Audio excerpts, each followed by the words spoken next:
In this lesson, we'll begin painting the blade. So for the blade, we need to now add some color. The first thing I want to do is I want to choose a different material, and I'm not going to be too concerned about the materials in ZBrush. I want to just pick something neutral because the materials that we create here are not really going to translate as well to Cinema 4D as far as the different custom types of materials. So I want to keep it pretty basic here. And I'll just do a fast shader. And now I just want to create a base for this, so I'll just fill it white and I'll fill it with this material.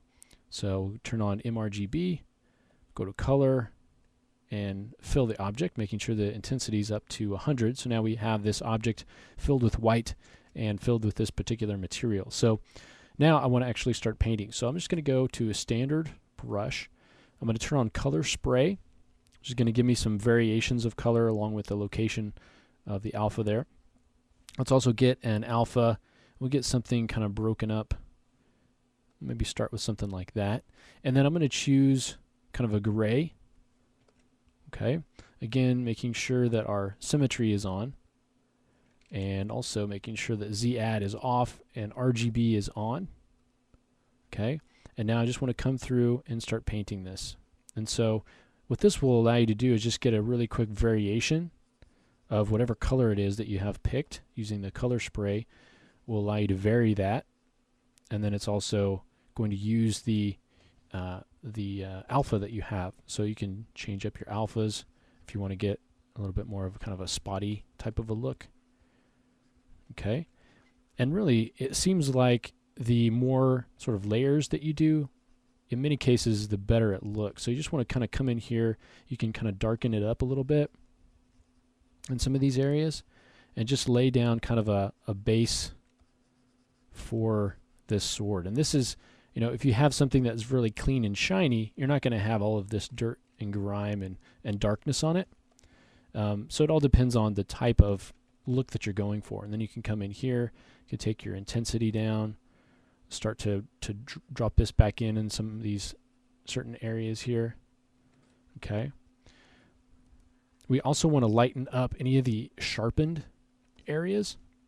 Okay, so I'm going to turn off color spray, and let's just go ahead and use a freehand stroke, and I'll just start to paint in the lightness here on the areas that are the kind of the sharpened areas. And so just kind of pulling this in. Okay, in some cases it may be a little bit more difficult to see here. Okay, and so just kind of drawing out this, making this sort of sharpened area of the blade a bit lighter. This has been used more, it's sharpened, or it's been sharpened. And I'll do the same thing sort of up here. And it can bleed a little bit into the back part of the blade, but I really just want to get that light color there, sort of gray.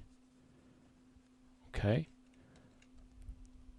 So you get something like that. You want to do the same thing down here with this this sharpened area down at the bottom. Okay.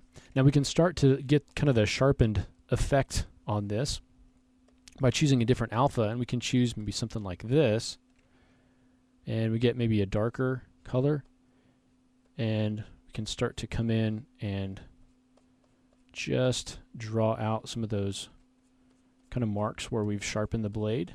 Okay, now these would be marks maybe where the dirt has gotten in there, because these are darker. You can also come in and get something that's lighter and just work those in so that you get that sort of sharpened look where those scratches are.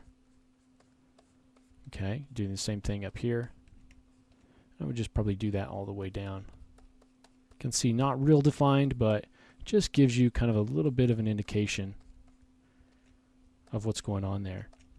Okay, we can also add noise in the color.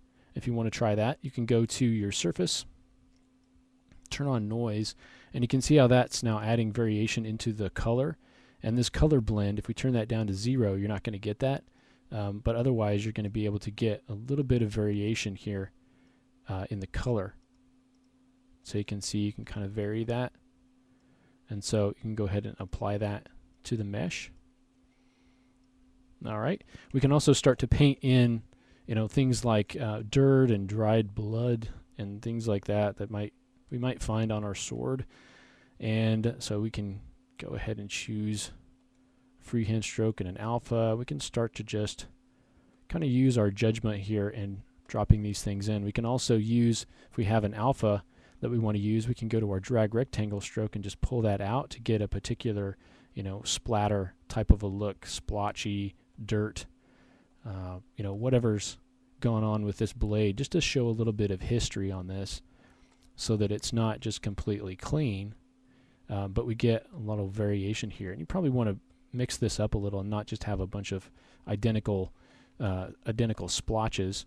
Okay, you can come in here and kind of break this up a little, get more of a kind of a black or brown dirt color, and drop that in, and don't just do it evenly all over. These are caused by not only wear over age and things like that, but also events. It struck something and it rubbed off and it scratched, and so it's not going to just be something that's added all across the surface, but it's going to be added in particular areas. You're going to think about things like, okay, down in here, maybe this is a little bit more dirty because it's enclosed and it's going to catch and attract dirt a little bit more and grime. Down here where it's close to the guard, it's going to be a little bit more grimy as well. Up here on the striking part or the cutting part of the blade, maybe that's going to be a little bit lighter and a little bit more clean, because that's what's going to be impacting areas and things a little bit more. So you just want to think about things like that when you're going in and painting. So just drop in some dirt, some stains, whatever you want to do to kind of mix this up a little bit. Add a little bit of variation here so it's not just completely light color here on the blade. Add a little bit of those marks there on the end, where this has gotten worn. Okay, so something like that. So then we also want to come in and actually carve some sort of characters into the blade. We want these to be inset, and we also want them to have a little bit of color inside them. So there are many ways we can do this. I'm going to go ahead and mask those off to begin with. So let's go ahead and I'll dial the draw size down, and I'm going to just start from the top. Let's go ahead and just control click on the canvas to mask everything out, and then we'll control and alt to draw out our runes. And so these are not really important as far as the shape goes, but I'm just going to kind of get some shapes that I like. You can always let off of alt to go back in and remask areas, but just think of the unmasked areas as the areas that we're going to create those characters. And so go ahead and bring that down. Okay, something like that. Maybe bring that out, taper it. Okay, so we get something like that. Then maybe down here we do something that's more, I don't know, maybe like a claw. Just have a little fun with it, really. It's not important exactly what you make, but just so that you're masking out those areas. Maybe we'll kind of square that off at the end. So maybe something like that. Maybe we have more of a circular one down here, and we still want it to look like it's sort of carved in or cast somehow. So we can come in and kind of sharpen up those ends. We want it to still look pretty rough. So still have kind of a handmade look to it. So we'll kind of pull this down, can taper it. Okay, maybe kind of pull this side off here. Okay, then maybe down here we'll just do some kind of claws coming straight down, maybe. Kind of pull that down, and then maybe one right up in here. Okay, so whatever it is that you want to add, really make it your own. Just draw out your own custom shape into the mask. So you have everything masked but these areas. And you can see they're masked on the other side as well. So now we want to actually push those down a little bit into the surface, and I also want to add a color to those. So I'm going to go ahead and choose the layer brush. I'm going to take the Z intensity way down, turn it to Z subtract, and I'm going to give it kind of a red, dark red color. Okay, and we'll turn on RGB. So let's go ahead and test that out. We'll get a kind of a larger draw size, and now we'll just draw this on. Now you can see the RGB intensity is way down, so I'm going to undo that, dial the RGB intensity all the way up, and now you can see that I'm pushing that into the surface just a little bit and adding that red color. Now the red I don't want to be quite that intense, so I'll dial the intensity down a little bit. Okay, and let's increase our Z intensity a little so it's pushed into the surface a bit more. Remember to have your Z subtract on. So you can see that only what I have unmasked is being affected by that stroke, so it's being pushed into the surface. Okay, same thing down here. You can go ahead and just draw over that, and you can see how it only affects those shapes that we've drawn out. If you want to, if it's not quite deep enough, you can always increase your Z intensity and push those in a bit more. If it's not quite deep enough for you. Okay, or if you want to vary it, you can do that too. Okay.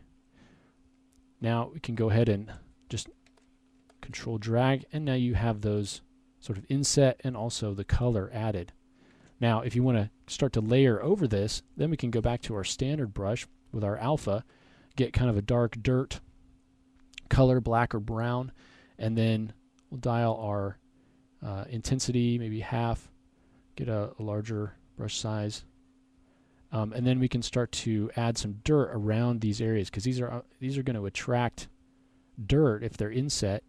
You're going to have dirt in there, you're going to have grime, you're going to have things attracted to those areas that are inset, and so we can start to just break that up a little so it's not quite so clean. Okay, same thing here. Just have some dirt in some of these areas, you know, break up that red color that you have so it's not perfect. Okay, so once we have something like this, the next thing that we want to do is to go ahead, and I'm going to add kind of a bony prong on the outside as kind of a detail on this. And so we need to sculpt that into the blade, and we'll start that process in the next lesson.